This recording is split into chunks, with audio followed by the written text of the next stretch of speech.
Amigos da TV IBS, muito boa noite. Estamos transmitindo aqui de Goiânia, foram 2 aulas de Brasília e agora estamos em Goiânia. Estamos iniciando a nossa 13ª aula do curso O Fim dos Tempos, Novos Céus, Nova Terra. Então estamos a 2 aulas, quando acabar essa, do término da nossa primeira etapa de estudos. No segundo semestre, nós vamos iniciar um novo curso também de 15 aulas, o Fim dos Tempos 2, só que vai ser profecias, em vez de novos céus, novas terras. Então, nós temos estudado, e na aula passada, nós chegamos nos principais alicerces de tudo aquilo que nós desenvolvemos. Se vocês notarem bem, nós fizemos questão de citar o Cristo, o Balde, Rustem, alguma coisa, né? Kardec e principalmente Emmanuel e outros autores em menor quantidade, para que a gente pudesse, com Cristo e com esses emissários, a gente tentar fazer um alicerce bem sólido para dar sequência ao nosso trabalho. Hoje, nós vamos dar uma aula tentando chegar nos acontecimentos, dentro das previsões daquilo que deveria ter vindo já, para a gente depois, na próxima aula, tentar chegar em um período, dentro daquele gráfico que nós já mostramos. Nós mostramos um gráfico da destruição, que é o período que nós estamos, na busca do apogeu. Então, mais ou menos, quanto tempo falta para esse apogeu? E eu coloquei lá 30, 33, 80, 83, 1 século, 2 séculos, 3 séculos, ou antes do ano 3000. Então, nós vamos, na próxima aula, tentar chegar o mais próximo possível de uma era, de um período que possa nos dar uma ideia de quando esse processo poderá ou não ocorrer. Sempre com uma onda de probabilidade, nunca com uma certeza absoluta.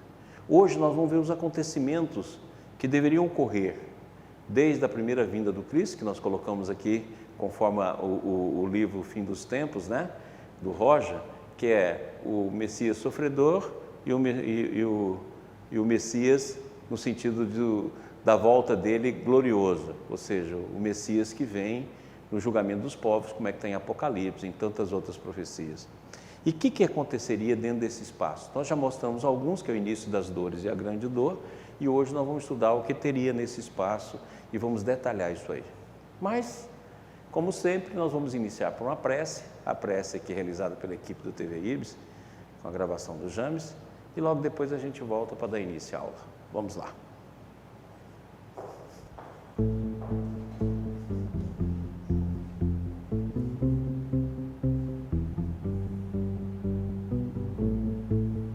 Nós, átomos vivos, perdidos no infinito do espaço e do tempo, elevamos nossos pensamentos a Ti, fonte da vida, do amor, da luz, poder eterno, que tudo criaste, tudo organizaste com sabedoria e engenho. Foi o Teu sopro divino que nos criou do nada. A todos nós, Tu, Senhor, prometeste a felicidade de conhecer-te, de nos levar até Ti, a felicidade de entrar na família divina depois de inúmeras etapas terrestres, porque todos somos Teus filhos. Não haverão deserdados, rejeitados. Os culpados aprenderão a Te amar. Todos saberão encontrar em Tuas leis justas os meios de se recuperarem, se reabilitarem.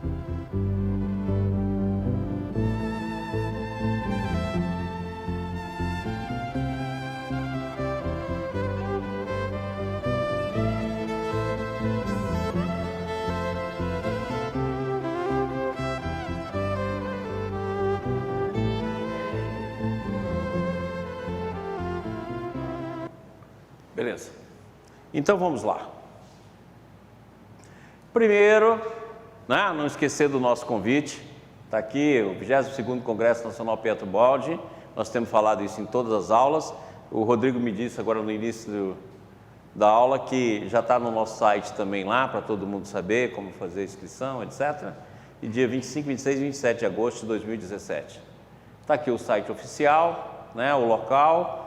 Inclusive vai servir também de hospedagem e está aí todos os dados do Congresso. Depois nós temos o 15º Seminário Pietro Baldi, Sexo e Espiritualidade, no dia 2 e 5 de novembro de 2017, lá em Mendes. Está encerrando as vagas. Quem quiser ir, não perde não, que Mendes é demais, hein? Com o Jorginho e os oradores convidados. Aqui está a inscrição, telefone e tal, blá, blá, blá, e também o site. Então não perca. Por quê? Porque é um estudo bacana, é um trabalho bacana, é um local muito gostoso de ficar. Certinho?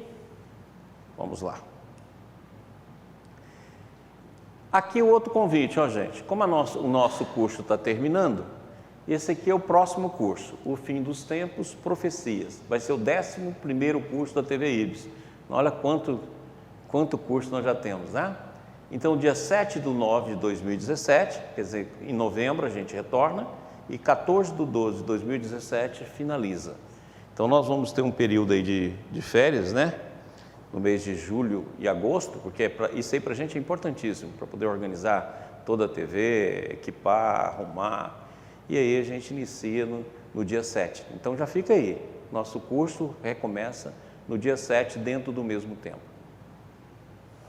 Vamos lá. Lembra disso aqui, que nós apresentamos isso aqui na aula passada, o tempo e os acontecimentos.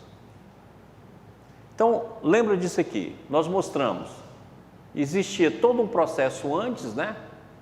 Que é as profecias da vinda do Messias, aí veio a vinda do Messias sofredor, e esse tempo ia até a vinda do Messias soberano, certo? E mostramos aquela frase do Apocalipse, eis que cedo vem. Desse período aqui até lá, o que aconteceria? Aí nós vimos o primeiro processo, que era o início das dores, e o início das dores era as guerras entre as nações, reino contra reino, fome e terremoto. Então isso é um sinal generalizado do início das dores, que veio logo após o Cristo. Esse início das dores foi concomitante à vinda do Cristo. E logo depois, esse processo ia ocorrer até chegar ao apogeu da destruição, onde teria a grande aflição. Então nós vimos isso aí com bem detalhes. Falta a gente estudar o apogeu e falta estudar como é que é essa grande aflição. Nós vamos estudar isso à frente. Mas antes de ocorrer isso aqui, o Evangelho deveria ser pregado em todo o mundo. Lembra que eu falei aqui, mundo encarnado e mundo desencarnado, né? E só então virá o fim.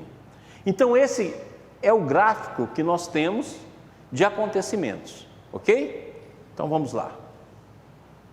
Agora, quais são os fatos de significativa relevância que foram previstos e que deveriam ocorrer antes do fim? Então, antes que ocorra o fim, antes que ocorra a grande aflição, quais os fatos que estão aqui? Na aula passada eu mostrei esses fatos nos termos gerais, a perseguição aos apóstolos, a entrega, o amor que ia esfriar, então mostrei dentro do sentido moral. Agora eu quero mostrar em relação aos fatos, que fatos que deveriam ocorrer. E escolhi 2 grandes fatos, vou apresentar o primeiro hoje, semana que vem eu apresento o segundo, para a gente aí, a partir daí, tentar chegar numa data e num período. Então vamos lá. A linha do tempo e os acontecimentos. Deixa eu mostrar aqui, antes de eu mostrar isso. Então, antes de eu mostrar esse período que vai da vinda do Messias até a vinda do Messias soberano, o que aconteceu antes? Eu já falei isso aqui nas aulas passadas, né? Nas aulas passadas eu mostrei aqui a construção da terra, os arquitetos siderais, como é que o Cristo fez. Então vamos fazer uma recordação do que aconteceu antes dessa linha aqui, ó. Nessa parte de cá, o que aconteceu? Para depois a gente ver o que vai acontecer nesse intervalo. E também na aula que vem eu quero mostrar o que vai acontecer daqui para diante. Certinho? Para que a gente fique muito bem colocado os períodos e a gente saiba o que vai vir e o que já existe nesse sentido. Então vamos primeiro estudar o que veio antes aqui, ó, antes desse período. Então vamos lá. Então antes desse período foi o período do arquiteto sideral, ou seja, o período em que Jesus, nós vimos lá, junto com toda a sua pleide de espíritos iluminados, fizeram então a construção, né? A arquitetura da terra, como tão bem explica Emmanuel, quer dizer, a substância divina colocada na mão dele, ele fez a construção. Agora eu queria lembrar que essa construção é humana e espiritual. Porque a gente só fala a terra como matéria, mas tem a terra como plano espiritual. E essa construção foi através do tempo. Assim como a terra está em extinção e construção, o plano espiritual está lá também construindo colônias. Tanto é verdade que nosso lar só surgiu no século XVI. Aí que surgiu o nosso lar, certo? Então significa que essa construção é contínua, construção e manutenção. E o Cristo então fez todo esse trabalho. Depois do Cristo como arquiteto sideral, surgiu o Cristo então como o elemento que cuida da vida, né? E essa vida tanto fez como o surgimento da vida, e Emmanuel diz isso lá no livro A Caminho da Luz, né? Que o Cristo reuniu todos a sua pleide de espíritos que trabalhavam com ele e oraram, e aí caiu uma substância sobre o mar, e essa substância foi o início da formação do protoplasma. E daí então nasceu a vida. Depois ele mostra o surgimento do homem, e é até bacana, né? Porque tem vários livros, inclusive do irmão Áureo, que fala que esse surgimento do Homo sapiens é muito mais antigo. Essa semana, não sei se vocês acompanharam aí, quer dizer, já aumentou em 100 milhões, 100 milhões de anos, houve um pequeno erro de cálculo, agora é 100 milhões a mais, quer dizer, caminhando para aquilo que o irmão Áureo fala, né? Emmanuel também fala, e o surgimento do homem na terra. Depois disso, nós temos Jesus recebendo os exilados. Lembra que nós já mostramos isso aqui, tudo isso aqui nós mostramos na nossa aula já. As aulas 8, 9, 10, aquelas gravadas, nós mostramos isso aqui. Então, Jesus recebendo os exilados. Então, todos nós vimos o Cristo, porque a terra é uma terra de exilados. Aí, depois disso, ele vai aparecer no Velho Testamento. E no Velho Testamento ele aparece como? Como Senhor, isso aqui é um dos nomes dele. Senhor Adonai, o eu sou, que fala para Moisés, aqui que eu vou falar, fala lá que eu sou que mandou você ir. Jeová, Yavé, Melquisedeque. Esses são alguns dos nomes que Jesus tem no Velho Testamento. Então aqui, ó, eu sou aquele que sou, eu sou o Senhor teu Deus que te tirei da terra do Egito, da casa da servidão. Se você tirar esse teu Deus daqui, ó, tá claro? Se você tirar esse teu Deus daqui, o que vai acontecer? Você vai entender que eu sou o Senhor, não é teu Deus é acréscimo, que te tirei da terra do Egito, da casa da servidão. Quer dizer, eu sou o seu Senhor, né? Por isso que é Senhor de Isaac, por isso que é Senhor de Jacó e de Abraão, né? Agora, aqui está Melquisedeque, porque esse Melquisedeque, que era rei de Salém, sem pai, sem mãe, sem genealogia. Quem vai explicar isso é Hussein, mostrando lá o corpo fluídico. Então, esses aqui são os nomes de Jesus. Olha a presença de Jesus em tudo, inclusive no Velho Testamento, né? Aí, o que acontece? Isso aqui está em Hebreus, né? Vamos lá.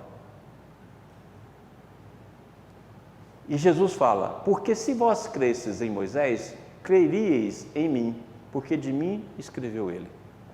Ou seja, Moisés escreveu não sobre o Deus longínquo, né? Ou não um Deus, mas o Senhor, o Cristo.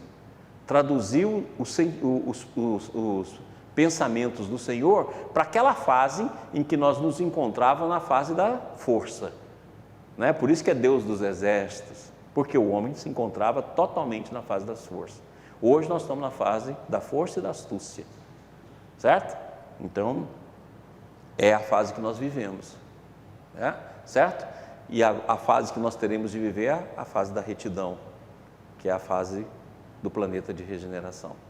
Então, era o Jesus da força, né? Hoje nós estamos no Jesus da astúcia, tanto é verdade que a gente reza pedindo as coisas para Deus, dizendo para Deus o que a gente está precisando e tal. E você vê que tem muitas ramos de religião que prega que se você rezar, você vai ter sucesso. É exatamente o Deus da astúcia. Da mesma maneira que hoje a gente acha estranho o Deus do exército, mas é a evolução e o estágio evolutivo. Muito bem. Aí veio todo o campo de profecias. Pessoal, a gente é muito desatento. Se nós pegarmos o Velho Testamento, eu fiz questão hoje de citar e vou mostrar para vocês, nós temos inúmeras citações sobre a vinda do Cristo. E quando ele veio, ninguém viu. E a mesma coisa vai acontecer agora. Quanta coisa tem que o Cristo falou dentro do movimento da vinda do Consolador e que a gente não vê. Então, eu peguei um site que eu achei muito legal, que ele já está separado. Só nesse site tem 312 citações e profecias sobre a vinda do Cristo e o Cristo como Messias. Certo? São mais de 300 profecias. Aí depois veio o precursor, que é aquela frase que nós já vimos lá atrás, né? Aquela frase lá do precursor, né? do João Batista que nós vimos lá atrás. O precursor. E aí, nós vemos então a vinda do Messias sofredor. Esse trabalho do Cristo levou 4,5 bilhões de anos. 4,5 bilhões de anos. E é por isso que ele fala, né? Meu pai trabalha até agora e eu trabalho também.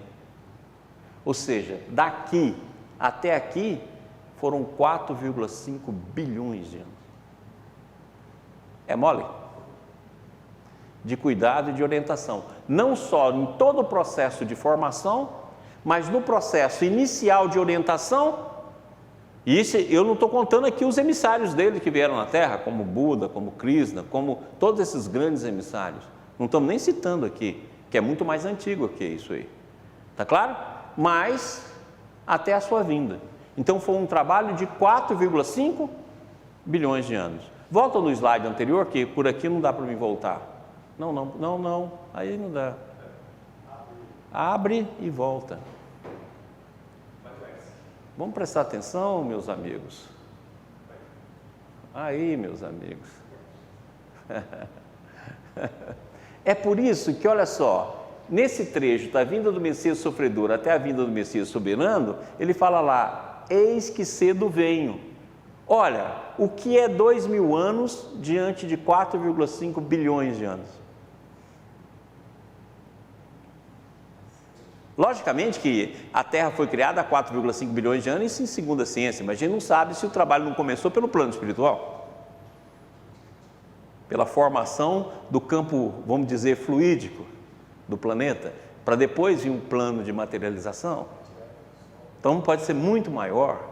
Logicamente que esses 2.000 anos que nós falamos estão inclusos nesses 4,5, mas eu estou fazendo uma separação para a gente poder entender. Então quando o Cristo fala, eis que cedo venho, é natural, né? É uma coisa incrível. Por quê? Porque na verdade, o que é 2.000 anos diante de 4,5 bilhões de anos que ele está trabalhando? Ok? Então olha o trabalho do Cristo através dos milênios, dos bilênios. Tudo em prol da nossa regeneração. Volta lá para a gente não ter de voltar. Isso. Então,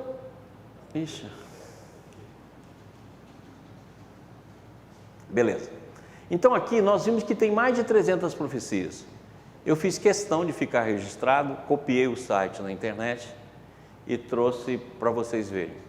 Tá claro? Então, vamos lá. Pronto. Profecias messiânicas cumpridas. Mais de 300 profecias da Escritura hebraica revelam Jesus como Messias. Coloquei aqui o site. Olha aqui, gente. Todas numeradas. Todas as profecias falando sobre a vinda do Messias. E a gente não viu. Ó, vou passar aqui todas. 59, 96, 144, 194, 240, 278, 312. 312 profecias, preparando a humanidade para receber o Cristo, que era a grande oportunidade nossa de redenção. 4,5 bilhões de anos de trabalho.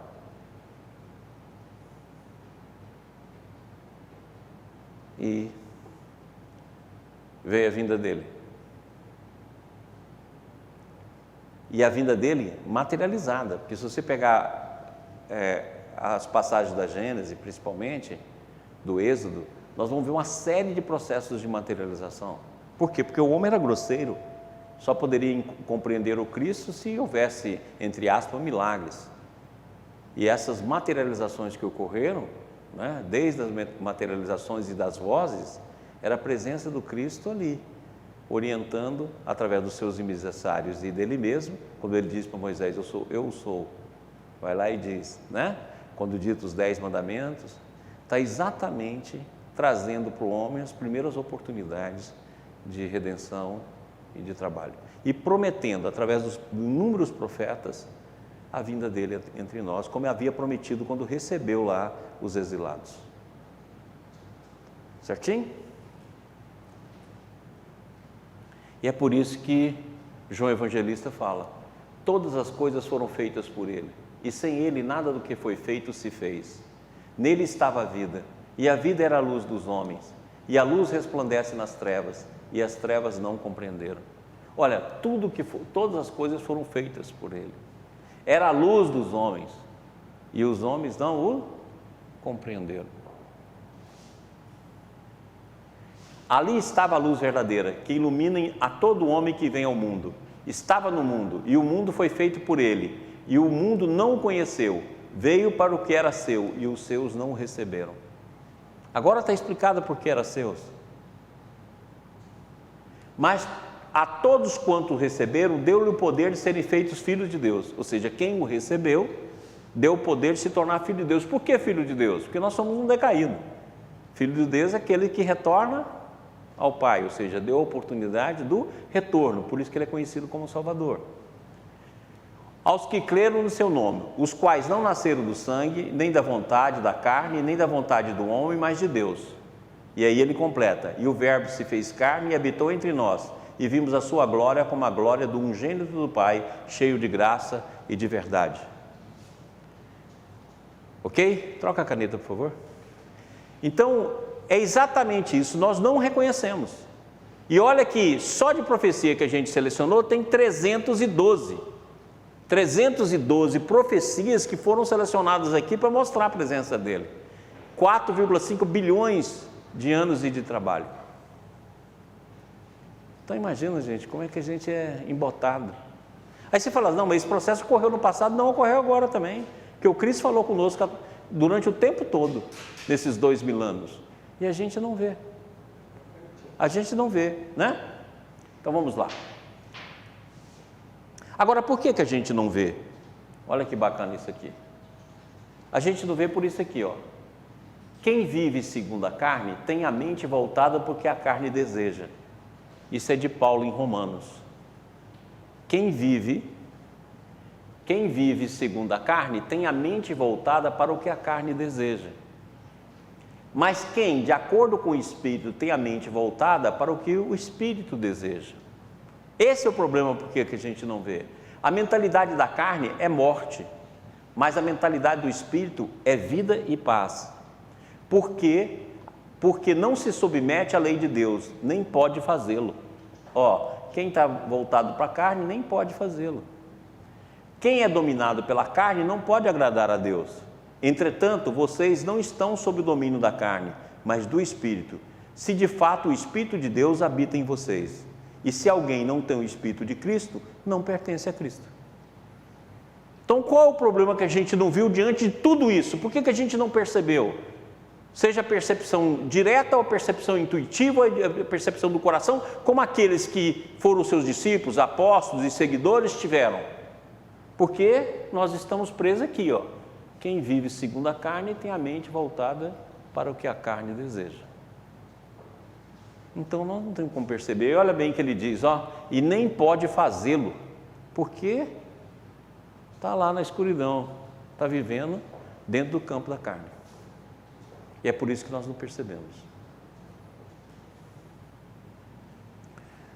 Agora, para aqui, ó, está a citação para mostrar que Jesus é Melquisedeque, que fala lá, né, em Abraão, e fala também lá em Paulo aos Romanos, aos Hebreus, né? Então, olha aqui, ó, em Bittencourt Sampaio, no livro Jesus perante a Cristandade, olha o que ele diz: Moisés subiu ao monte Sinai para entrar em comunicação com Melquisedeque, o rei de Salém, isto é, com nosso Senhor Jesus Cristo, pois Melquisedeque é apenas um nome de que se serviu o nosso divino mestre. Ou seja, um dos nomes. Assim como nós vamos ver no Novo Testamento, mais de 200 nomes que o Cristo assume. E nós vamos ver também a mesma coisa na Revelação Espírita. É um dos nomes. E fala assim, como é que essa passagem lá do Êxodo que Moisés subiu? Está aqui, ó, em Êxodo 19:3, fala lá. Subiu Moisés a Deus e do monte o Senhor o chamou e lhe disse, assim falará a casa de Jacó e anunciará aos filhos de Israel. Então está claro que não é subiu Moisés a Deus, subiu Moisés ao Senhor. E esse Senhor era Jesus. Ok? O trabalho do Mestre através dos milênios.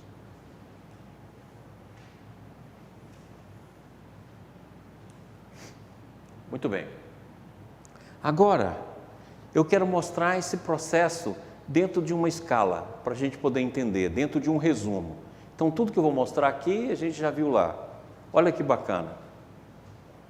O Cristo cósmico como arquiteto sideral. Todas as coisas foram feitas por Ele. O Cristo como doador da vida. Nele estava a vida. O Cristo, luz dos homens. E a vida era a luz dos homens. Cristo como amparo dos exilados, a todos quanto o receberam, ou seja, quem recebeu, voltou, como aconteceu com quase a totalidade dos egípcios. O Cristo, dentro do Velho Testamento, Senhor Adonai, eu sou Jeová e Yahvé Melquisedeque, sem pai, sem mãe, sem genealogia, porque não tem a mesma carne, nem o mesmo processo evolutivo nosso. O Cristo no Novo Testamento, coloquei alguns nomes aqui, Redentor, Mestre, Rei dos Reis, Juiz, Santo, Primogênito de toda a criação, Pedra Angular, Emmanuel, né? Sem contar, é o Filho do Homem, né? Senhor dos Senhores, Anjo, e tem tantos, né?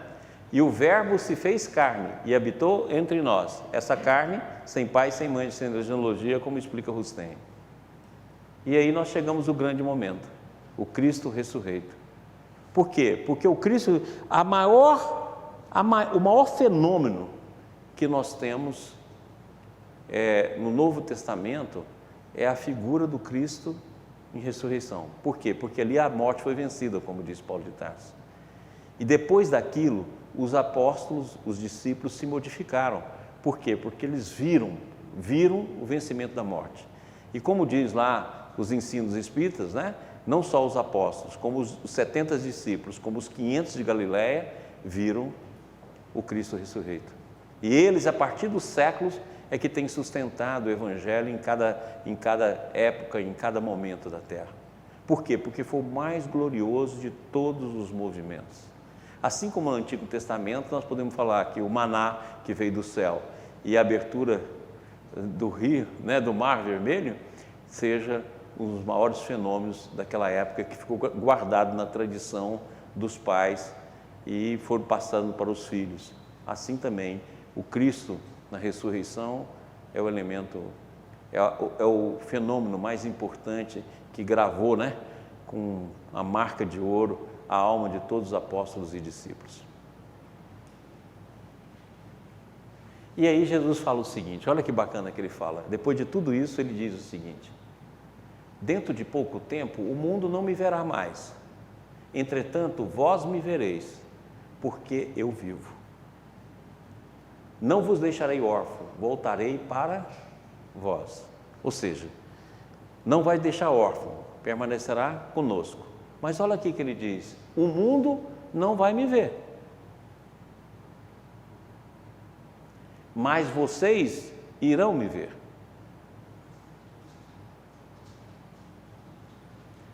Meu pai tinha uma palestra, meu pai também era espírita, já desencarnou, ele tinha uma palestra muito interessante, chamava isso aqui, ó, os olhos que viram Cristo, certo? Eu tenho vontade de editar essa palestra de novo, que é exatamente, ele fez o seguinte, em cima dessa frase, né? Entretanto, vós me vereis, porque eu vivo. ele fez a seguinte pergunta: quem viu Cristo depois que ele se foi? E construiu uma linha do tempo com todos aqueles que viram Cristo. Eu peguei alguns aqui, né? Alguns para que a gente possa ter uma visão. Então, ele disse claro: olha, o mundo não vai me ver, mas vocês me verão. Então, vocês quem? Os apóstolos, os discípulos, aqueles que se entregam ao Cristo. E aqui, se a gente pegar alguns, olha cá, começou lá com os apóstolos, né? Não só em Atos, como o próprio Emmanuel diz lá, as visões de Pedro, quando Pedro estava saindo de Roma, quando Cristo apareceu para ele, né? As grandes visões que os apóstolos tiveram logo depois da ida do Cristo, depois da ressurreição. Os discípulos, que também viram Cristo em várias ocasiões. Paulo de Tarso, que viu Cristo na entrada de Damasco. Estevão e todos os mártires que viram Cristo nos momentos do abandono do corpo físico. Os pais da igreja, São Francisco de Assis, Santa Clara, Santa Matilde, Santa Gertrude, Joana d'Arc, Teresa de Ávila, João da Cruz, Vicente de Paulo, e aqui a gente pode colocar centenas de outras. Eurico Barçanufo, Pietro Baldi, centenas e centenas de outros, que viram e vivenciaram a presença do Cristo. Um Chico, sem dúvida que deve ter tido várias vezes, né? Não fala, mas deve ter tido, ok? E aí, lá no livro dos Espíritos, dos Prolegômenos, olha aqui que diz, opa, fui muito, olha aqui que diz, ó: lembra-te de que os bons espíritos só dispensam assistência aos que servem a Deus com humildade e desinteresse, e que repudiam a todo aquele que busca na senda do céu um degrau para conquistar as coisas da terra, que se afastam do orgulhoso e do ambicioso. O orgulhoso e a ambição serão sempre uma barreira erguida entre o homem e Deus. São um véu lançado sobre as claridades celestes, e Deus não pode ser visto do cego para fazer perceptível a luz. Então, por que a gente não vê? Porque a carne predominou em nós. Aqueles que não predominaram, né? Aqueles que com humildade e desinteresse buscaram, viram Cristo. E muitos deles fizeram livros sobre isso. Matilde de Vanderburgo, por exemplo, fez um livro, A Luz Fluente da Divindade, toda baseada nas visões que ela teve do Cristo. São Francisco de Assis escreveu as primeiras orientação para os frades menores, baseado em ditado do Cristo. Então todos eles, olha que eu não coloquei aqui, né? Santa Catarina de Sena, quantos que eu poderia ter colocado aqui? Ou seja, o Cristo não só permaneceu conosco, como continuou dando instruções para aqueles que foram verdadeiramente santos, para aqueles que verdadeiramente foram humildes e não tinham desinteresse. Agora, por que a gente não viu nada disso? Não viu antes, no Velho Testamento? Não vimos antes, nas vidas que tivemos?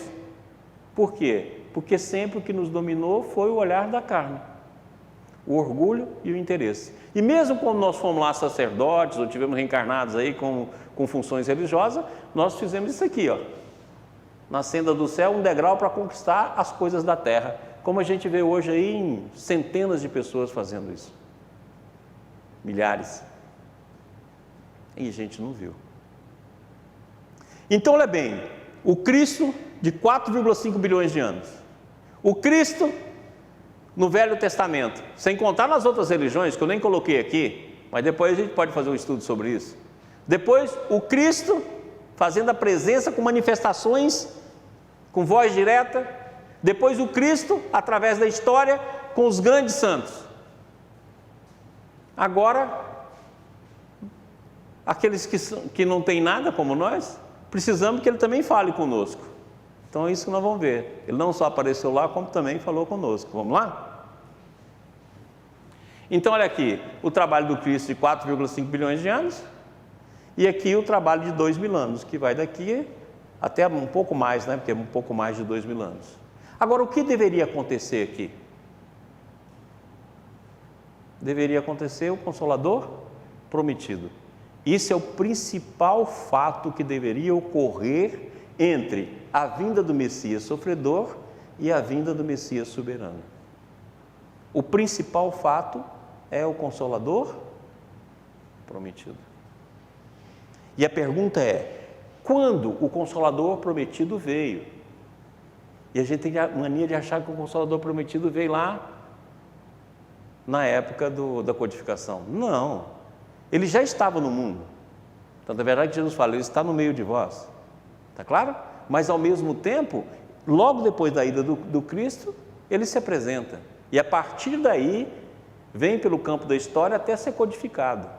Então, a codificação é uma fase final de um trabalho imenso, que começou onde? É o que nós vamos ver aqui agora. Onde é que ele começou aqui e aqui onde ele foi codificado? Vamos lá.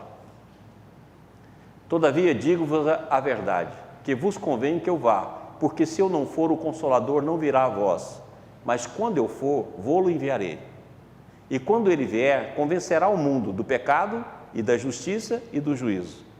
Do pecado, porque não crê em mim. Da justiça, porque vou para o meu Pai e não me vereis mais. E do juízo, porque já o príncipe deste mundo está julgado. Gente, olha que legal isso aqui. Ou seja, se eu não for, ele não vem. Quando ele vier, convencerá o mundo. Convencerá por quê?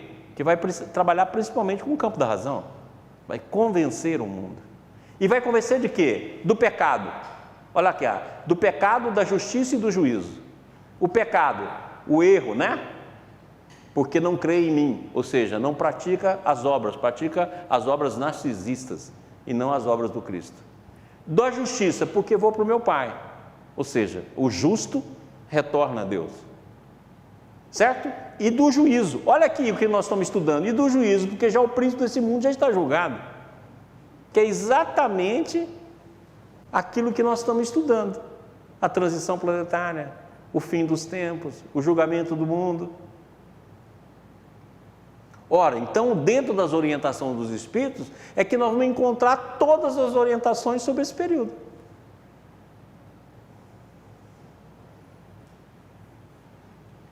Ainda tenho muito que vos dizer, mas vós não podeis suportar agora. Mas quando vier aquele Espírito de verdade, ele vos guiará em toda a verdade.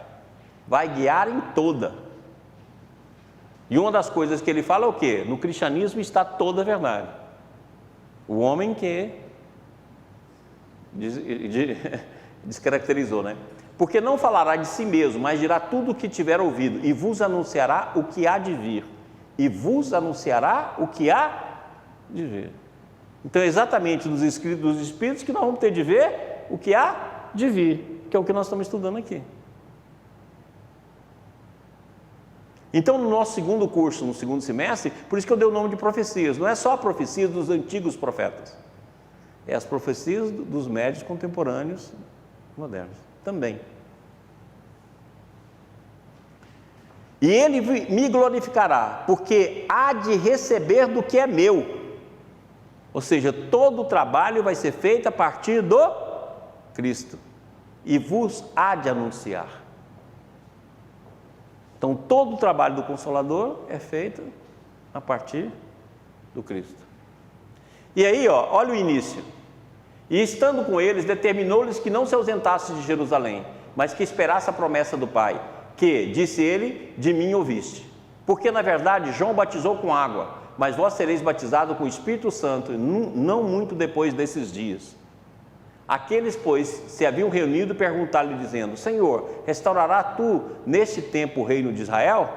E ele disse, não vos pertence saber o tempo ou as estações, que o Pai estabeleceu pelo seu próprio poder, mas recebereis a virtude do Espírito Santo, que há de vir sobre vós, e ser-me-ei testemunha, tanto em Jerusalém como em toda a Judéia e Samaria, até os confins da terra. Então, olha bem, testemunha é o que os apóstolos e discípulos se tornaram. Olha o que ele diz, os tempos e as estações, foi por isso que eu dividi o nosso processo em estações, que eu chamei lá de ciclos, né?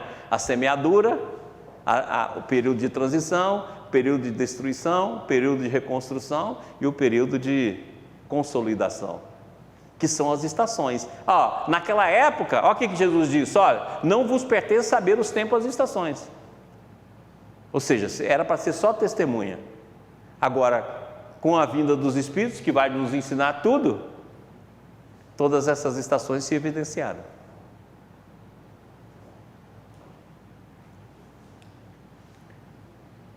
E aí, olha que diz Atos: e cumpriu-se o dia de Pentecoste. Estavam todos concordemente no mesmo lugar, e de repente veio do sol um som como de vento veemente e impetuoso. Olha o vento aqui que a gente vê lá também no Velho Testamento. E encheu toda a casa em que estavam os assentados. E foram vistas por eles línguas repartidas como que de fogo, as quais pousavam sobre cada um deles. E todos foram cheios de Espírito Santo e começaram a falar noutras línguas, conforme o Espírito Santo lhe concebia que falassem. Fenômeno de xenoglosia. Certinho? Então, olha aqui. Entre o passado que nós já vimos e as profecias, mais de 300, e o trabalho do Cristo de 4,5 bilhões de anos. Entre a vinda do Messias sofredor e a vinda do Messias soberano, e cedo venho, porque lógico, é só 2000 anos aí em torno, vinha o início das dores e o apogeu da destruição e a grande aflição. Mas o Evangelho deveria ser pregado em todo o mundo. Agora, o fato mais importante aqui, fato, não fato moral, mas fato que deveria acontecer é a vinda do Consolador. E o Consolador inicia no dia de Pentecoste e consolida-se na codificação do Espiritismo. E entendendo a doutrina espírita aqui como a doutrina dos espíritos e não dos espíritas. Se é doutrina dos espíritos, está codificando e fazendo uma síntese de tudo aquilo que foi falado em qualquer religião. Por isso, se você pegar os postulados espíritas dados pelos espíritos e não pelos espíritos de porco que forma o movimento espírita, você vai ver que todos eles concordam com vários sentimentos de síntese de todas as religiões. Ok? Então, aqui, está todo o processo. E olha que bacana. Dentro desse período, que é o fato mais importante entre a vinda do Messias sofredor e a vinda do Messias soberano. Esse é o fato mais importante. Nós vamos mostrar semana que vem. Mas esse aqui é o fato mais importante. E olha, começou aqui na noite de Pentecoste, o dia de Pentecoste. Tá claro? Então, se a gente pegar lá, a codificação é tido como base, né? A data 18 de abril de 1857, o lançamento do Livro dos Espíritos, o primeiro Livro dos Espíritos, né? Aí, Kardec fala, e nós vimos isso aqui, que um século antes já estava sendo preparado, ou seja, esse período de grande importância, de consolidação de todos esses ensinos.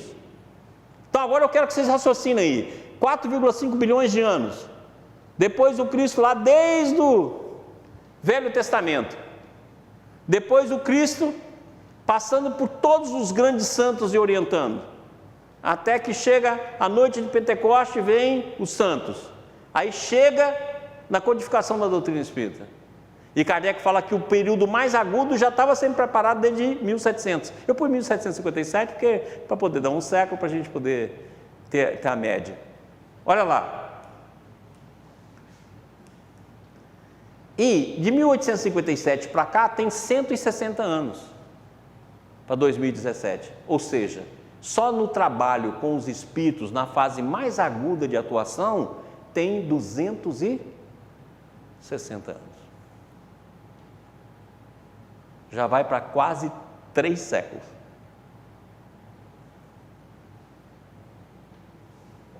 Então não é o trabalho de agora. E por que isso aqui é importantíssimo para nós? Para a gente poder mais ou menos ver o período do que pode acontecer, o apogeu da destruição. Porque se já tem mais de quase 3 séculos que está se trabalhando ativamente essa nova fase, essa nova era, já se passou 3 séculos. E em relação à noite de Pentecostes, quanto tempo passou? É tido que essa noite ocorreu mais ou menos 50 dias após a ressurreição. Então vamos fazer aqui, só isso aqui é uma análise, anos a mais, anos a menos não faz diferença, só para a gente ver. Se Jesus nos desmaterializou com 33 anos, e segundo Humberto Campos, ele teria vindo ao mundo entre o ano -5 e -6, então Jesus nos deixou por volta do ano 28, se foi com 33 anos. Se foi no ano 33, Jesus então estava com 38 anos. Então essas aqui são as duas hipóteses. Então se nós pegarmos dessa época aqui, para cá, para 1857, são 1829 ou 1824 anos. Então, vamos colocar aqui, no mínimo, 1820 anos. Aqui tem uma fase já trabalhada de 260, e aqui uma fase de trabalho ativo de 1820 anos. Se somarmos isso, né, nós temos 1984 anos.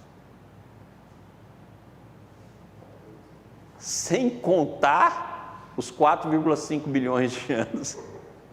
Sem contar desde a época de Moisés. Só contando a partir do Pentecoste. Se for mais ou menos da época de Moisés, é só colocar aí em torno de 1.400, 1.500 anos. Alguns falam 1.300, né? Mas tudo bem, 1.400, 1.500 anos. Que vai para mais de 3.000 anos já de trabalho ativo. Então isso aqui, ó, é importantíssimo para a gente entender isso aqui e isso aqui. Que já tem quase 3 séculos de trabalho. E em termos da noite de Pentecoste, nós temos 1984 anos.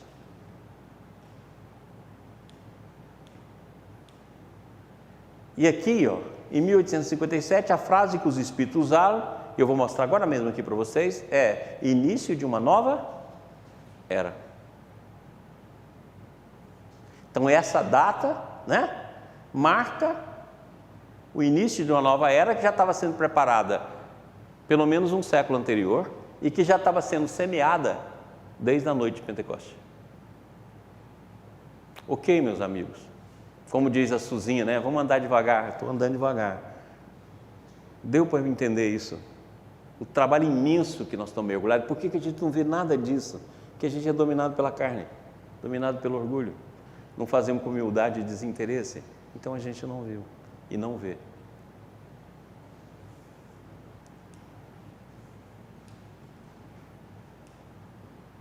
Poxa.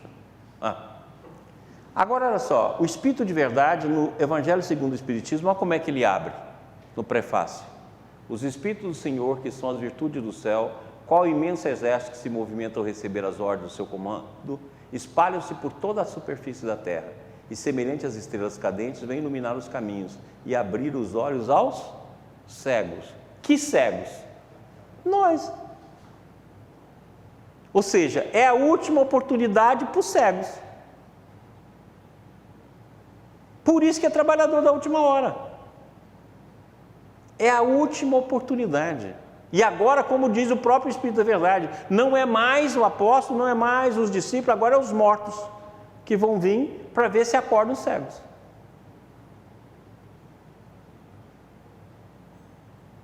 Manifestações patentes. Tanto é verdade que os primeiros fenômenos vão ser de efeito físico.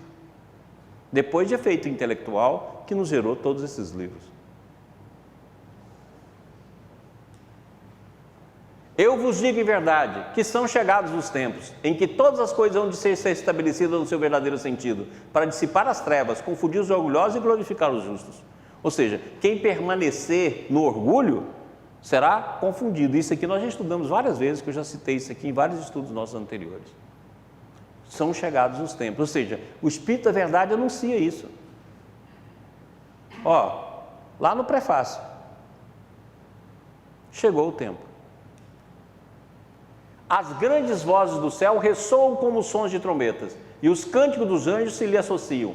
Nós vos convidamos, a vós homens, para o divino concerto. Tomai da lira, fazei uníssono as vossas vozes, e que no hino sagrado elas se estendam e repercutam de um extremo a outro do universo. Homens, irmãos a que amamos, aqui estamos juntos de vós. Amai-vos também, uns aos outros, e dizei do fundo do coração, fazendo a vontade do Pai que está no céu, Senhor do céu, Senhor, Senhor, e podereis entrar no reino dos céus. Ou seja, fazer a vontade. E olha aqui, ó, do extremo a outro do universo, olha como é que o processo é universal, não é mais local. Nós já falamos isso aqui tantas vezes. E as grandes vozes do céu. Aí Kardec completa. O Espiritismo vem, na época predita, cumprir a promessa do Cristo. Preside ao seu advento o Espírito de Verdade. Ele chama os homens à observância da lei. Olha aqui, aquilo que o Balde fala tanto. observância da lei, a lei de Deus. Acho que a obra de Ubaldo todinha é falar sobre essa lei. Ensina todas as coisas, fazendo compreender o que Jesus só disse por parábolas. Advertiu Cristo: ouçam os que têm ouvidos para ouvir. Por quê? Porque os cegos vão continuar cegos. O Espiritismo vem abrir os olhos e ouvidos, porquanto falem sem figuras nem alegorias, levanta o véu intencionalmente, lançando sobre certos mistérios, vem finalmente trazer a consolação suprema aos deserdados da terra e a todos que sofrem, atribuindo causa justa e fim útil a todas as dores. Ou seja, veio para o cego e para o último chamado, os trabalhadores da última hora. Quem tem ouvido para ouvir ainda, está na hora de ouvir. Tem de falar o quê? Senhor, Senhor, e fazer a vontade de Deus, e não a própria vontade. Agora, Allan Kardec, Livro dos Espíritos, Prolegômenos. Os Espíritos anunciam que chegam os tempos marcados pela providência para uma manifestação universal e que, sendo eles os ministros de Deus e os agentes de sua vontade, têm por missão instruir e esclarecer os homens, abrindo uma nova era para a regeneração da humanidade. Então, se eu voltar aqui,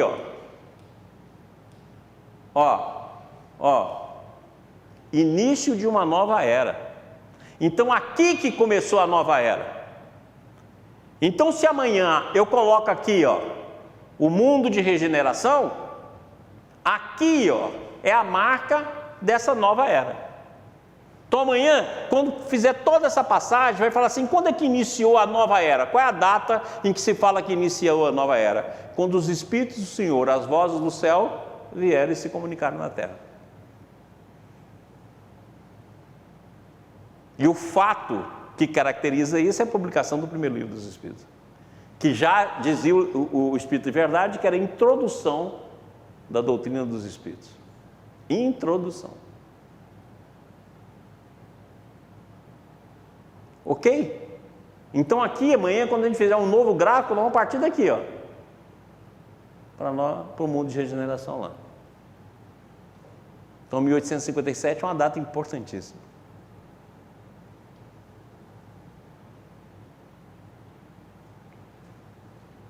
Certinho?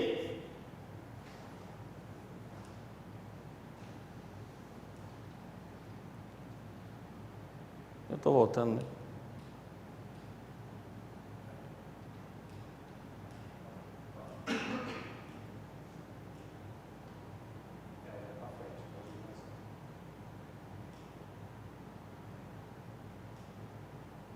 Bom, então agora nós vamos ver o Cristo Consolador, o Espírito de Verdade. Qual é a tese que nós vamos apresentar aqui? Que o Espírito de Verdade nada mais é do que o próprio Jesus, de novo, nos orientando e nos falando. Então vamos lá para poder ver isso. Venho, como outrora, aos transviados filhos de Israel. Ou seja, então o Espírito da Verdade não é só a falange, também é uma individualidade. E essa individualidade afirma nessa mensagem de 1860 que ele vem como outrora.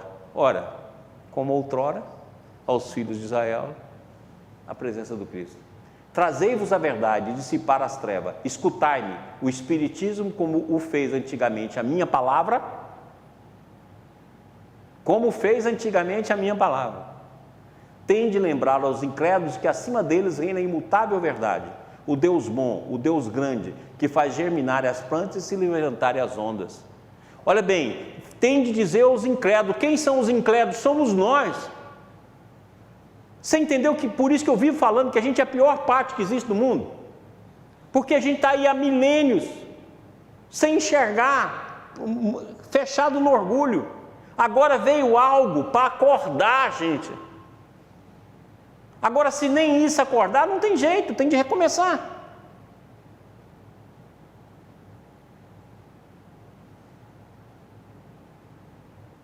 Se não acordar agora, meu filho, vai soar a trombeta do vai se lascar. Ou seja, vai embora. Não tem jeito. Já fez de tudo. Nós perdemos todas as oportunidades. Agora está na última hora. Vem cá, mandou as vozes do céu fazer tudo. Todos, se você perguntar assim, todos os fenômenos possíveis e inimagináveis para provar a existência dos espíritos e para a continuidade da vida já foram dados.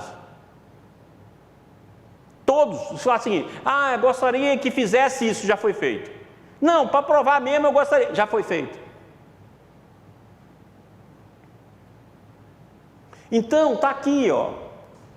Aí, ó, tem de lembrar os incrédulos que acima dele reina imutável verdade, o Deus bom, o Deus grande, que faz germinar as plantas e se levanta as ondas. Revelei a doutrina divinal. Olha, quem revelou a doutrina divinal no seu Cristo? Como um ceifeiro, reunir em feixes o bem esparso, no seio da humanidade disso, vinde a mim todos vós que sofreis. Olha aí, Jesus em carne e osso, vamos dizer assim. Jesus materializado de novo. Aí vem todo mundo, fala, não, Jesus não é o Espírito da verdade, esquece essas porcarias todas. Abre o olho. Tem uma mensagem mais clara do que essa? E eles mesmos falam, vai ter muito homem para poder confundir. Presta atenção. Porque safado é o que mais tem nesse mundo. E safado vestido de cordeiro ainda. Eu sou mas pelo menos estou vestido de mal mesmo. Mal, o lobo. Maurício, lobão. Certo? Mas, está aí, ó, claro, chamando a gente. 1860, gente. Olha aqui. Meu pai não quer aniquilar a raça humana. Quer que, ajudando-vos uns aos outros, ajudando-se, meu Deus, ajudando-vos, ajudando uns aos outros, mortos e vivos, isso é, mortos segundo a carne, porque não existe a morte, vos socorrais mutuamente, e que se faça ouvir não mais as vozes do profeta e dos apóstolos, mas dos que já não vivem na terra, aclamar, orai e crede. Está lá, o Evangelho segundo o Espiritismo, o Espírito da verdade. Ou seja, já foi feito tudo. Agora não é mais nem apóstolo, não é mais nem mensagem, agora é os Espíritos. Por isso que é doutrina dos Espíritos e não dos Espíritas. Homens fracos, olha nós, que compreendeis as trevas de vossas inteligências, não afastei o facho que a clemência divina vos coloca na mão para vos clarear o caminho e reconduzir-vos, filhos perdidos, ao regaço do vosso Pai. Olha aquela tese que eu já mostrei aqui de Ubaldi, ou seja, o universo é uma clínica onde se cura o espírito culpado, o espírito que caiu. Olha aqui, somos os filhos pródigos. Reconduzir-vos, filhos perdidos, ao regaço do Pai. Não é só o processo, de evolução, mas o processo de ascensão. Mais um pouquinho. E olha que bacana isso aqui é comovente. Mensagem 60. Sinto-me por demais tomado de compaixão pelas vossas misérias, pela vossa fraqueza imensa, para deixar de estender mão socorredora aos infelizes transviados que, vendo o céu, caem nos abismos do erro. Igual nós. Poxa, quanta coisa nós estamos aprendendo junto aqui agora. Vendo a possibilidade do céu. Crede, amai, meditai sobre as coisas que vos são reveladas. Não mistureis o joio com a boa semente, as utopias com as verdades. Poxa, isso é muito legal. Olha, crede, amai, meditai. Aquilo que está sendo revelado, a mão cheia. Olha, gente, isso tem mais de um século.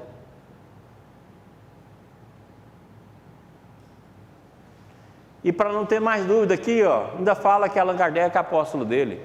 Olha aqui, eu estou convosco e meu apóstolo vos instrui. Pelo amor de Deus. Bebei na fonte viva do amor e preparai-vos, cativos da vida, a lançar-vos um dia, livres e alegres, no seio daqueles que vos criou fracos, para vos tornar perfectível, e que quer modeleis vós mesmos a vossa maleável argila, a fim de ser os artífices da vossa própria imortalidade, da vossa imortalidade. Ou seja, nós temos que ser artífices, o trabalho tem que ser feito por nós, não tem ninguém para fazer isso por nós, é nós mesmos. E olha aqui de novo ele, eu estou convosco e meu apóstolo vos instrui.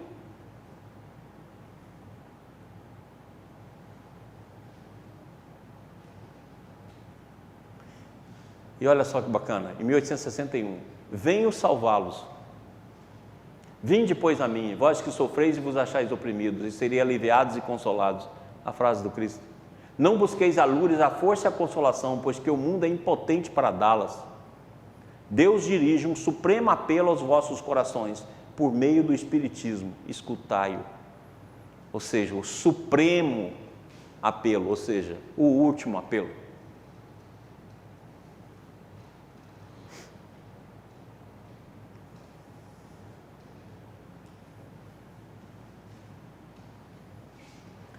E aí, também de 1861, que no futuro, humildes e submissos ao Criador, pratiqueis a sua lei divina. Amai e orai, sede dócil aos Espíritos do Senhor, invocai-o do fundo de vossos corações. Ele então vos enviará o seu Filho bem-amado, para vos instruir e dizer essas boas palavras: eis-me aqui, venho até vós porque me chamaste. Está falando para a gente que é possível a gente ter aquilo que os santos tiveram. Posso vê-los, desde que sede dócil aos Espíritos do Senhor, e invocai do fundo de vossos corações, porque aí eu vou vir até vocês e dizer: olha, eu estou aqui porque vocês me chamou. Ou seja, aquilo que aconteceu com os santos pode também acontecer conosco, desde que façamos esse processo. E aí, fala, como é que eu faço? E ele também dita: a abnegação e o devotamento são uma prece contínua e encerram um ensinamento profundo. A sabedoria humana reside nessas duas palavras, abnegação e devotamento. E rogar do fundo do coração e ser dócil aos espíritos. Possam todos os espíritos sofredores compreender essa verdade, em vez de clamarem contra suas dores, contra os sofrimentos morais que neste mundo vos cabem partilhar. Tomais, pois, por de vez essas duas palavras, devotamento e abnegação, e sereis fortes, porque elas resumem todos os deveres que a caridade e a humildade vos impõem. O sentimento do dever cumprido vos dará repouso ao espírito e resignação. Espírito de verdade. Então, qual é o caminho para o Cristo vir até nós, para a gente chamando? Prece contínua, certo? Ser dócil aos espíritos e, sobretudo, abnegação e devotamento. Certinho? Aguenta aí, pessoal, não cansa não. Obreiros, traçai o vosso sulco, recomeçai no dia seguinte o afanoso labor da véspera. O trabalho das vossas mãos vos fornece aos corpos o pão terrestre, vossas almas, porém, não estão esquecidas. E eu, o jardineiro divino, as cultivo no silêncio dos vossos pensamentos. Ou seja, podemos ter aquilo que os santos tiveram. Eu, o jardineiro divino, os cultivo no silêncio dos vossos pensamentos. A mesma coisa que aconteceu lá com o Senhor, Adonai, Melquisedeque, nós não vimos. Está aí de novo na doutrina espírita, mensagem desse nível que tem mais de um século e a gente não vê. E fica em discussões estéreis.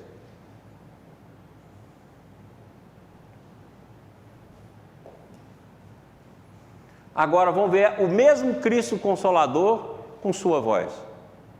Veio como Espírito da Verdade, assim como veio com o Senhor, Adonai, como Melquisedeque, como o Senhor de Abraão, Isaac e Jacó, tá claro? Assim como veio lá no Novo Testamento, como pedra angular, como Emmanuel e tal, aqui é a mesma coisa, Espírito da Verdade, agora aqui com sua voz.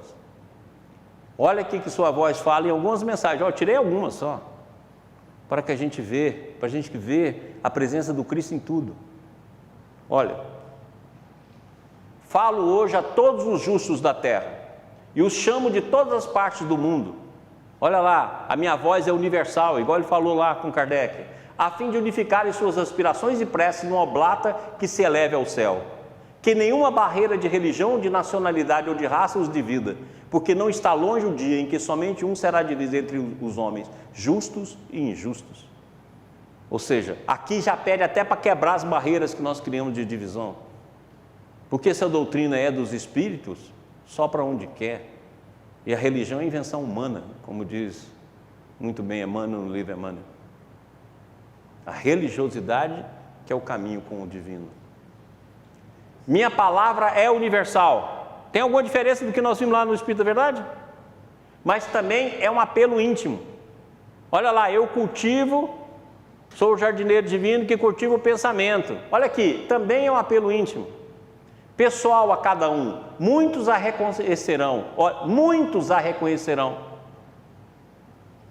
Uma grande transformação se aproxima para a vida do mundo. Minha voz é singular, porém outras se elevarão, muito em breve, sempre mais forte, fixando-se em todas as partes do mundo, para que o conselho a ninguém falte.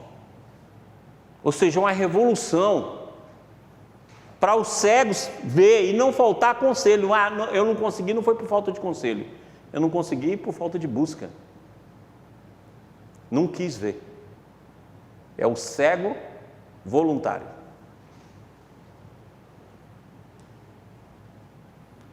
Uma nova era começará. O espírito terá o domínio e não mais a matéria, que será reduzida ao cativeiro. Então aprendereis a ver-nos e escutar-nos. Desceremos em multidão e conhecereis a verdade.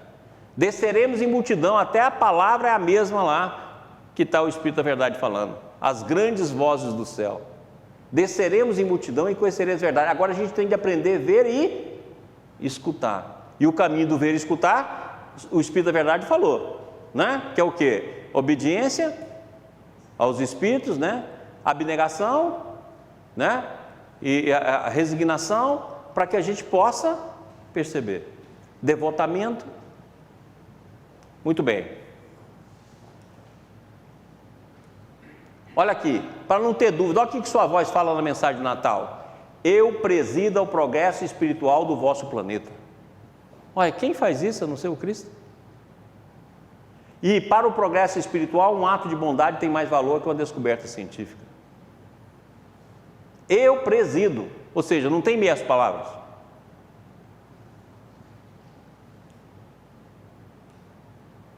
Minha voz não chega, como todas as coisas do exterior, contudo surgirá em ti.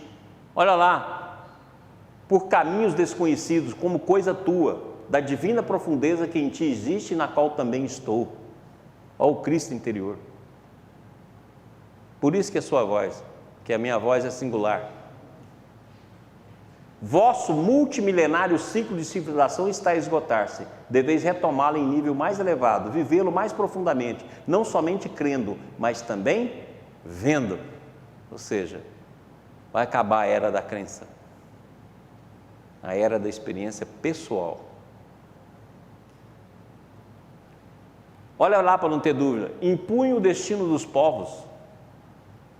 E, no entanto, venho humildemente até vós, para entre vós colher o perfume que se desprende de uma alma simples. Este é meu único conforto, quando desço ao vosso mundo. As camadas profundas e obscuras de matéria densa, formadas de coisas baixas e repugnantes.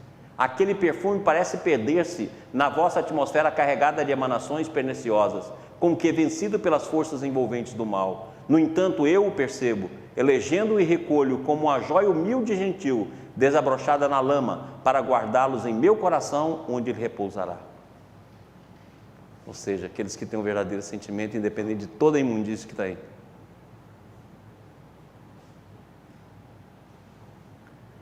Diante de dois caminhos vos deixei. Olha aqui, ó. Diante de dois caminhos vos deixei. Olha a presença do Cristo, meu Deus do céu. E fizeste a escolha. O mundo tem a prova que livremente desejou. Desde que vos deixei, o mundo tem percorrido visualmente ao caminho da história.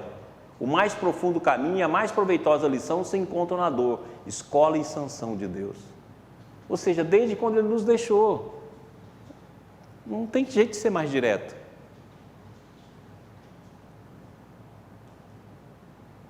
É fatal, pois, o triunfo final do Espírito, e no Espírito vencereis. Essa vitória vale a imensa dor que é seu preço. Amplamente já está sendo executado o plano divino da vida. E nós vimos aqui, só agora são 1984 anos, só na fase mais aguda 260. Então o plano está inteiramente ativo. E agora olha aqui que ele diz aqui, gente, isso aqui é importantíssimo, essa mensagem para a gente. A outra margem do novo reino está próxima, e a humanidade se prepara para nela desembarcar. O novo continente já aparece aos olhos do navegante experimentado, e a humanidade, após a grande viagem de 2 milênios, pode gritar: terra, terra. Por isso, essa se pode chamar a mensagem da nova era. porque não mais vem anunciar a boa nova, mas a realização. Ou seja, está à porta.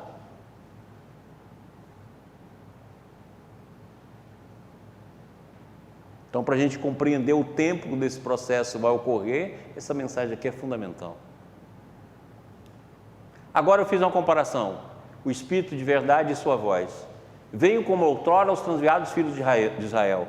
Sua voz, eu presido ao processo espiritual do vosso planeta.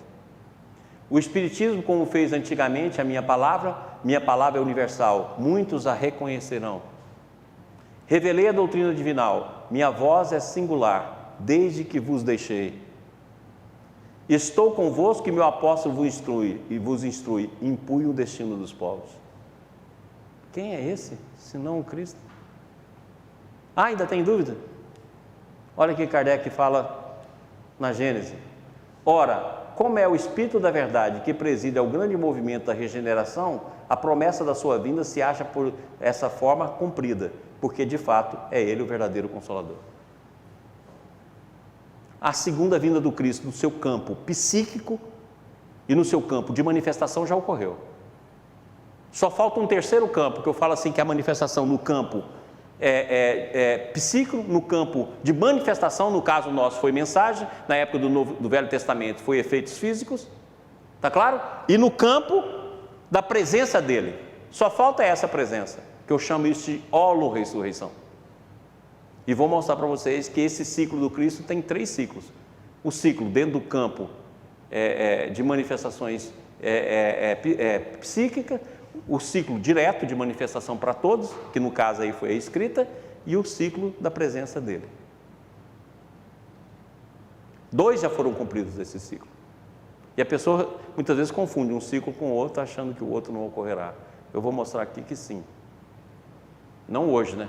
Agora aqui, ó, para não ter mais dúvida, eu escolhi até uma sardinha para o meu lado, que é o mestre da minha visão médica, Hahnemann, em 1864. Olha aqui que ele diz: o Espírito da verdade que dirige esse globo. Ora, chega, né? Ó, eu presido o progresso espiritual do planeta, impunho o destino dos povos, o Espírito de verdade que dirige esse globo.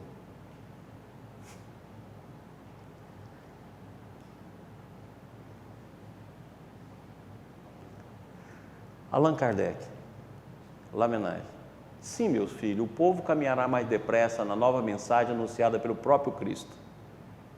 E todos virão escutar essa divina palavra, porque nela reconhecerão a linguagem da verdade e o caminho da salvação. Deus, que permitiu esclarecer, sustentar a vossa caminhada até esse dia, nos permitirá ainda vos dar as instruções que vos são necessárias. Sim, meus filhos, o povo caminhará mais depressa na nova mensagem anunciada pelo próprio Cristo. A nova mensagem, o Espírito de verdade. E essa é a mensagem que Emmanuel escreve sobre quando foi lançada a grande síntese. E olha aqui que ele diz: quando todos os valores da civilização do Ocidente desfalecem numa decadência dolorosa, é justo que saudemos uma luz como esta, que se desprende da grande voz silenciosa de a grande síntese, a palavra de Cristo, projetada nessas horas, suas irradiações energéticas e suaves.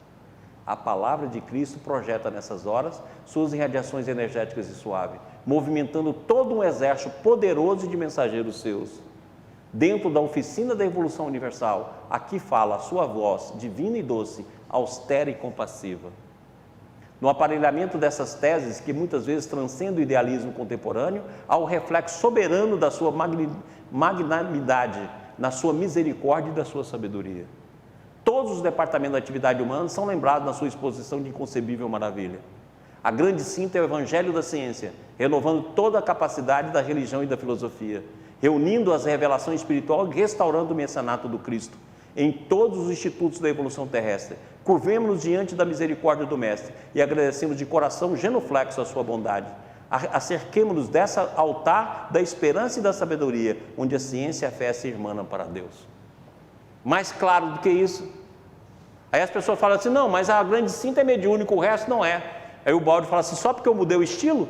Se o próprio livro dos médiuns fala que o estilo não é nada. Mudei o estilo para facilitar a exposição, então não é mais a sua voz. Como? E a grande síntese é tudo que o Baldi escreveu. Assim como se você pegar o Livro dos Espíritos, todas as obras de Kardec estão dentro do Livro dos Espíritos, a grande síntese, se você pegar os capítulos da grande síntese, o que está na grande síntese é o que o Baldi escreveu. E ele descreve isso até Deus e o universo, que é exatamente quando ele vem aqui, que o Chico recebe a mensagem de Francisco, e aquela mensagem de Augusto dos Anjos, falando do homem solitário, né? O herói sozinho, e ele recebe a mensagem de sua voz. Ele tinha recebido Deus e o universo, porque a obra brasileira é para explicar a primeira obra. Você pode olhar, toda obra brasileira explica a primeira obra, amplia, assim como toda obra está contida na grande síntese. E essa frase de Emmanuel aqui, ó, uma luz como essa que se desprende da grande voz silenciosa de a grande síntese, a palavra de Cristo projeta nessa hora suas radiações negais e suaves, movimentando todo o exército poderoso, até a mensagem é a mesma. Olha lá, os Espíritos do Senhor, que são as virtudes do céu, qual é o imenso exército, que se movimentam ao receber as ordens de seu comandante, espalham-se por toda a terra e a superfície da terra. Até a palavra é a mesma. Então, ó que é a sua voz, então aprendereis a ver-nos e escutar-nos, desceremos em multidões e reconhecereis a verdade. Ó, porém, outros se elevarão, muito em breve, sempre mais forte, fixando em todas as partes do mundo, para que o conselho a ninguém falte. A mesma frase que está aqui.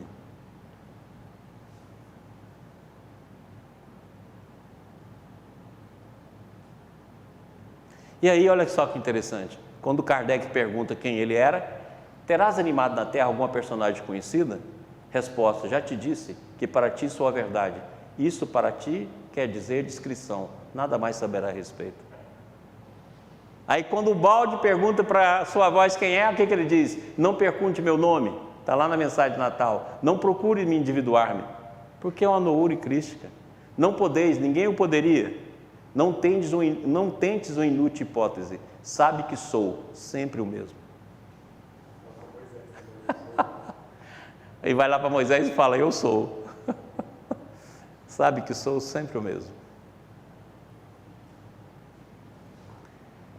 E aí ele fala lá para Kardec, estou convosco que meu apóstolo vos instrui.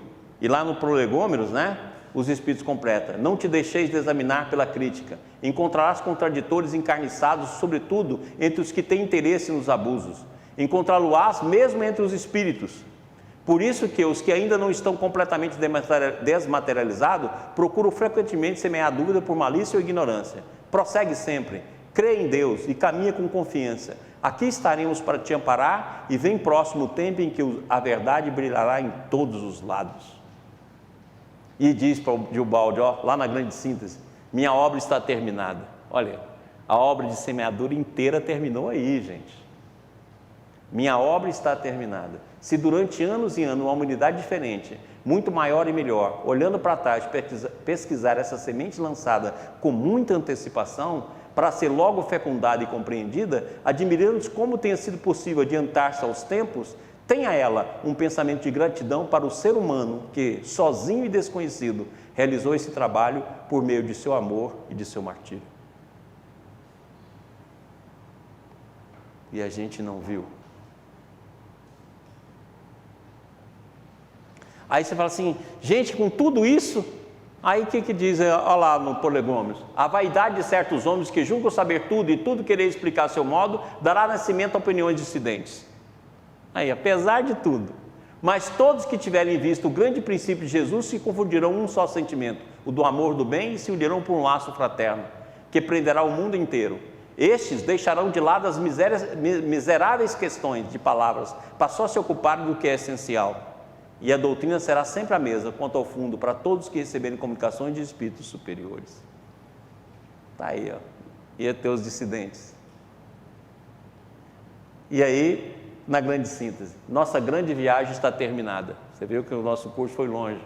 Tudo já foi demonstrado, tudo está concluído, ó. Concluiu o trabalho de semeadura.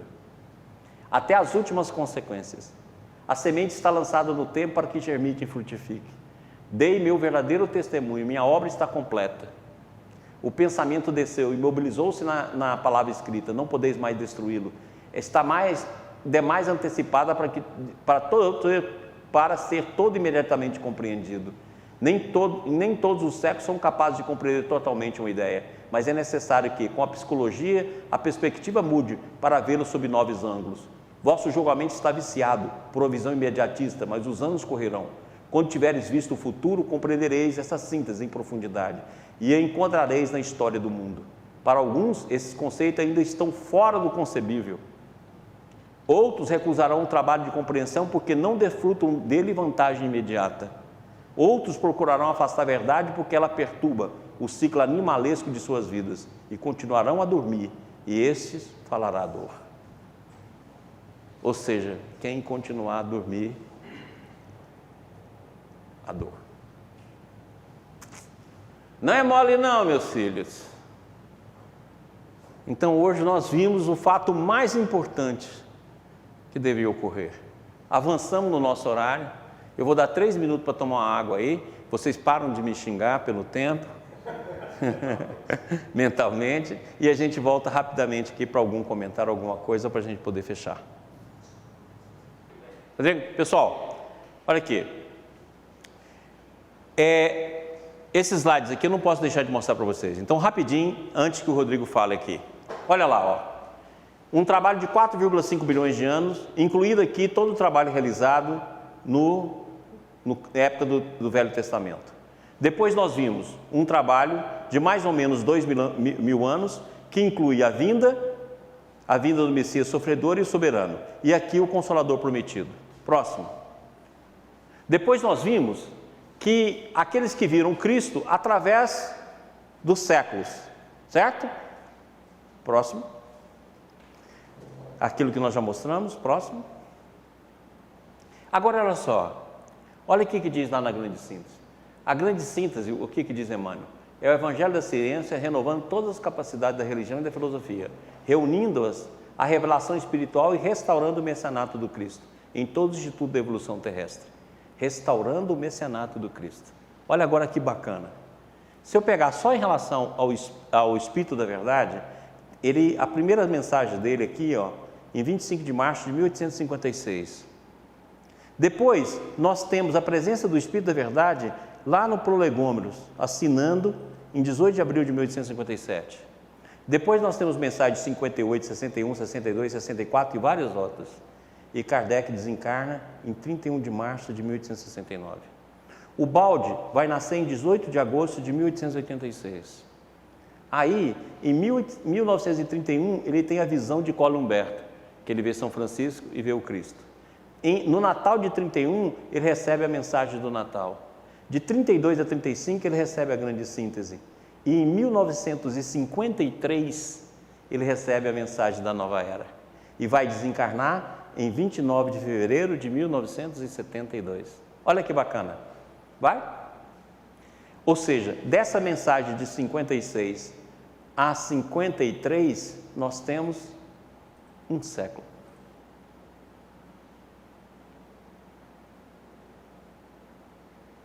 Do trabalho direto do Cristo. Agora, olha só que interessante.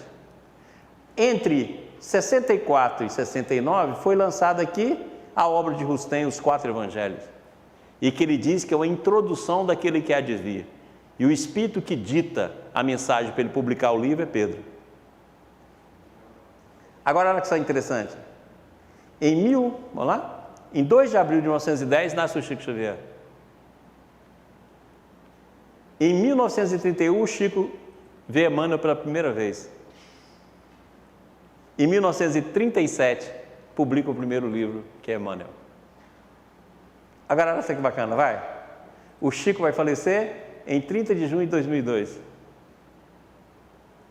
E logo depois é publicado todos os evangelhos, igualzinho aqui, olha o ciclo se repetindo. Agora feita por Emmanuel. E o tempo, contando com Chico, dá 1,5 século. 1 século e meio. Por isso que ele fala, a obra está concluída. A semeadura está feita. A transição já ocorreu. Agora estamos na fase ativa. Isso aqui, ó, só com trabalho de 2 missionários, 3 missionários por 4 evangelhos. Então isso aqui termina o ciclo com ele, aqui termina o ciclo com ele. Agora com essa obra espetacular, né, que a FEB lançou aí através do trabalho do Saulo e da equipe dele, mostra todo o evangelho. Então só aqui, ó, tem 1,5 século de trabalho. Muito legal, né? Próximo. Agora aqui, ó, encerrando, né? Olha que bacana isso aqui. Nós vimos aqui lá, tá? O trabalho do Cristo, que começa lá com o Cristo cósmico até o Cristo ressurreito. Agora o mesmo processo está ocorrendo, olha lá. Vai. Mensagem do Espírito da Verdade e mensagem de sua voz. Meu Pai não quer aniquilar a raça humana. Falo hoje a todos os justos da terra. Eis-me aqui, venho até vós porque me chamaste, e eu, o jardineiro divino, os cultivo no silêncio dos vossos pensamentos. Minha palavra é universal, mas também um apelo íntimo. Crede, amai, meditai sobre as coisas que vos são reveladas, abnegação e devotamento. Minha voz não chega como todas as coisas do exterior, contudo surgirá em ti, por caminhos desconhecidos, como coisa tua, da divina profundeza que em ti existe, de qual estou. Venho salvá-los, a fim de serdes os artífices de vossa mortalidade. Então aprendereis a ver-nos e a escutar-nos, desceremos em multidão e conhecereis a verdade.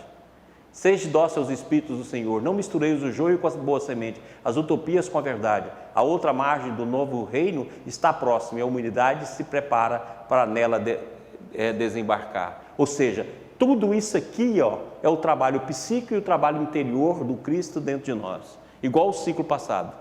Agora só está faltando isso aqui, ó, a holo-ressurreição, que está lá em Apocalipse. Eis que vem com as nuvens, e todo olho o verá, até mesmo os que trapassaram, e todas as tribos da terra se levantarão sobre ele. Ou seja, porque perdeu a oportunidade, ficou cego.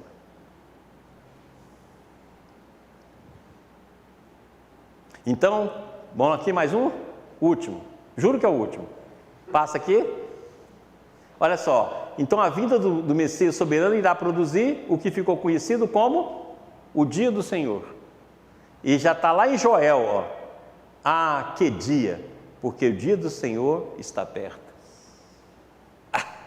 Então, estudaremos o dia do Senhor até a última aula do nosso curso. Gente, hoje foi cansativo, não tinha jeito, também foi cansativo para mim, porque essa aula eu estou preparando ela há mais de 3 semanas. E para achar todas as coisinhas certinho, demora muito fazer isso. Então me perdoa o tempo, mas não tinha como fazer diferente. Né? E hoje com o Corpus Christi, então aguenta firme. Corpo do Cristo. Coincidência ou não? Rodrigo, vamos lá, rapidão ainda. Boa noite, Maurício, boa noite, pessoal da TV Ibis.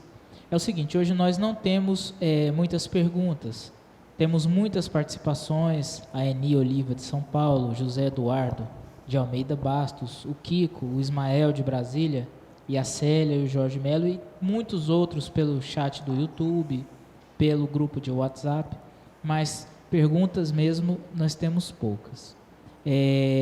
O Raimundo Nonato, ele pediu para fazer uma pergunta fora da aula, mas é muito importante, ele pediu reiteradas vezes. Dr. Maurício, a homeopatia cura o câncer da tireoide? Nega, a homeopatia, quando bem aplicada, ela pode curar qualquer coisa. Ela não tem limite. Mas não significa que é um processo absoluto, porque depende muito da mente e da reação de cada indivíduo. O que eu sempre falo para os meus pacientes que têm câncer é que faça o tratamento conjugado. Aliás, eu falo que tem que fazer os 4 tratamentos. Fazer o tratamento muitas vezes da quimioterapia ou da cirurgia, porque isso vai ajudar muito. Faz o tratamento espiritual para poder ajudar no campo psíquico. Faz o tratamento homeopático para ajudar em todos os processos que ocorrem na quimioterapia, em termos cirúrgicos, na volta do câncer. E faz o tratamento interior para poder achar os caminhos que geraram a doença. Porque, na minha opinião, toda doença nasce do sentimento e do pensamento. Então, se a gente fizer esses 4 tratamentos, nós, muitas vezes, somos muito bem-sucedidos. Na minha experiência, que eu tenho muita experiência com câncer, tenho muita experiência com câncer terminal, durante toda a minha vida médica, que já vai para mais de 35 anos, eu tenho visto isso. Muitos pacientes que acompanhei assim e usando esse método. Esse foi sempre o método que mais aproximou. E quando eu falo em tratamento espiritual, não estou falando apenas da parte espírita, porque a pessoa muitas vezes é evangélica, é católica, eu mando procurar tratamento espiritual dentro da fonte do conhecimento dela. E a gente tem visto melhoras espetaculares, saídas, não retorno do câncer, dentro dessa maneira. E aqueles muitas vezes que retornam, conseguem manter uma sobrevida bem maior e ter ainda a chance de permanecer encarnado. Essa é a nossa experiência. Beleza. O Kiko fez uma pergunta aqui, ficou um pouco confuso, eu vou tentar resumir da seguinte forma: como que a gente situa a obra de Ubaldi em relação à doutrina espírita? Quando Kardec estava perto lá, né? Ele procurou o seu sucessor. Então eu costumo dizer que o sucessor de Kardec é Pietro Ubaldi. E sem polêmica. Por quê? Porque o Chico, ele é o grande continuador. Quer dizer, sem o Chico a gente não entenderia a doutrina espírita como a gente entende hoje. E se você pegar cada obra do Chico, inclusive eu escrevi um artigo, está no livro Pão Nosso, né? Pão Vivo. Pão Vivo tem esse artigo que eu escrevi. Então, o Chico é aquele continuador. Então tem lá o Livro dos Espíritos, ele tem a Palavra dos Espíritos, tem o Livro dos Espíritos, tem o Consolador. Quer dizer, que para cada livro de Kardec, ele tem centenas de livros. Então, o Chico, com os 412 livros, mais ou menos, que ele publicou, ele completa tudo isso. E Kardec e Ubaldi dá continuidade. Kardec é o emissário da razão. O Ubaldi é o emissário da intuição. Certo? Aqui a verdade é apresentada como análise, aqui é apresentado como síntese, certo? E se você olhar bem, pegando desde da visão que a doutrina espírita nos trouxe, os mundos habitados, reencarnação, comunicação com os espíritos, faltava explicar por que a gente reencarnava. E isso então começa em Rustem, que se completa em Ubaldi. Por isso que fala assim, a obra está concluída, ou seja, nós temos a visão exata de tudo. Por que a gente encarna? Por que a gente desencarna? Por que a gente veio para a Terra? A visão está completa. Logicamente que aí vem um monte de discussão, blá, blá, blá, mas isso eu não perco tempo com isso, que eu acho isso é um lixo. Quer dizer, se você for meditar, for estudar e for ler, você vai ver isso com nitidez. Então é assim que eu vejo, é assim que eu vivo dentro desse conceito. O negócio é o seguinte, o pessoal não reclamou da aula comprida, tá achando bom, tá achando uma pena acabar. O Luiz Felipe Zanata pediu para eu mandar um abraço para você. Muito obrigado. A gente tem mais uma pergunta aqui. Em O Livro do Ismael, em O Livro dos Espíritos, há duas questões. Tornar a viver na Terra constitui uma necessidade? Não. Mas se não progredistes, podereis ir para outro mundo que não seja melhor e que pode até ser pior. 178a. Isso não pode ocorrer também por expiação e Deus não pode enviar espíritos rebeldes para mundos inferiores? Resposta. Os espíritos podem permanecer estacionários, mas não retrogradam. Sua punição neste caso consiste em não avançarem, em recomeçarem no meio conveniente à sua natureza as existências mal empregadas. A pergunta. Estas questões poderiam demonstrar que não podemos ir para um mundo em nível inferior ao que nos encontramos por expiação, mas podemos ir para um mundo pior, como foi dito, mais ou menos material e com condições de vida mais dolorosas? Nunca. Esse retrogar eu já expliquei em 9 cursos anteriores. E recentemente, na palestra que nós demos lá no Congresso Rustem, eu expliquei isso novamente. E junto com o Jorginho e junto com o Júlio. Então, esse retrogar, nós já falamos tantas vezes sobre ele, certo? Porque quando fala a gente tem de entender que a evolução não se dá em linha reta. Porque se ela se desse em linha reta, a primeira encarnação seria a pior. Então, se a evolução fosse assim, a primeira encarnação seria a pior delas. Isso é inconcebível. E se ela fosse sempre o progresso, não existiria suicídio. Então você tem de entender que o progresso é uma soma, que o Ubaldi explica. Ou seja, nós evoluímos numa espiral. Para cada 3 movimentos de subida, nós temos 2 de descida, sendo que na soma a gente ganha um movimento. Então essa linha reta, ela é feita assim, ó. O mecanismo exato da evolução que aparece como uma reta é uma soma de movimentos de descida e de subida. Por isso que se você for lá ler em Santo Agostinho, capítulo 18, você vai ver lá, ele falando que o espírito vai para um estado pior do que estava. Por quê? Porque é exatamente essa descida aqui. Quando fala que não retrograda, é porque você não perde o que você conquistou. Então vou tentar dar uma ideia aqui. Então vamos supor, por exemplo, que eu estou cursando a 5ª série e fui reprovado na 5ª série. Eu vou lá e repito a 5ª série. Eu não fui para a 6ª, eu não volto para a 4ª, mas eu continuei na 5ª.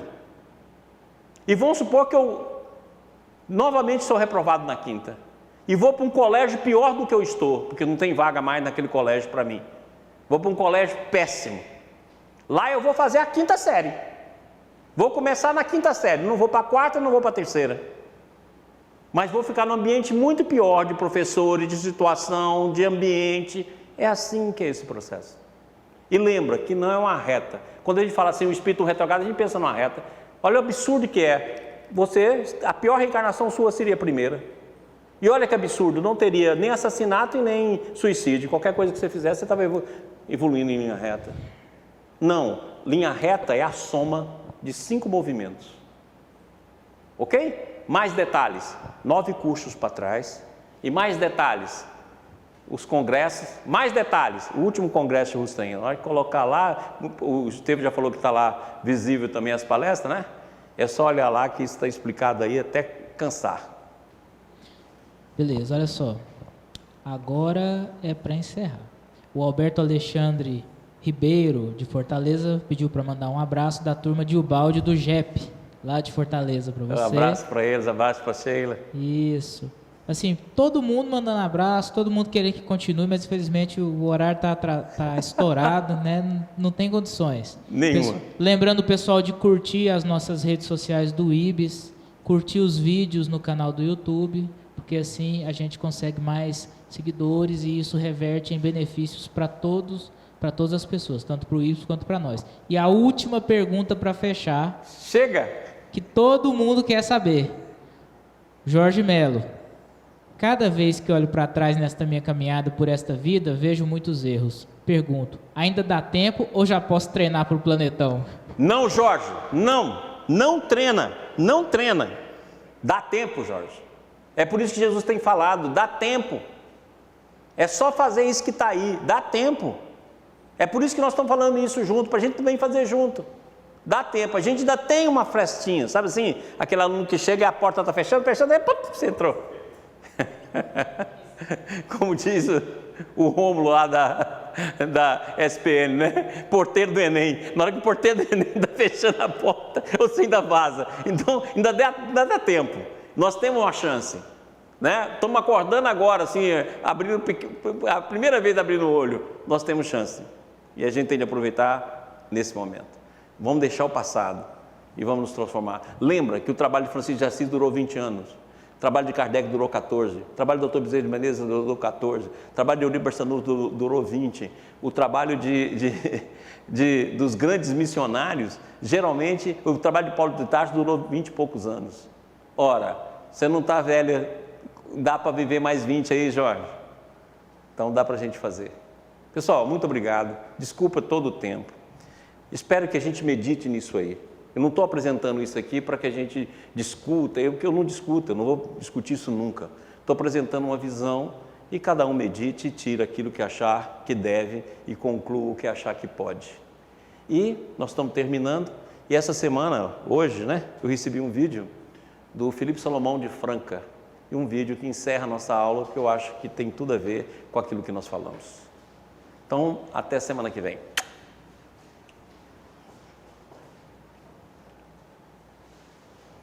All is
IBS, Instituto Brasileiro de Benemerência e Integração do Ser.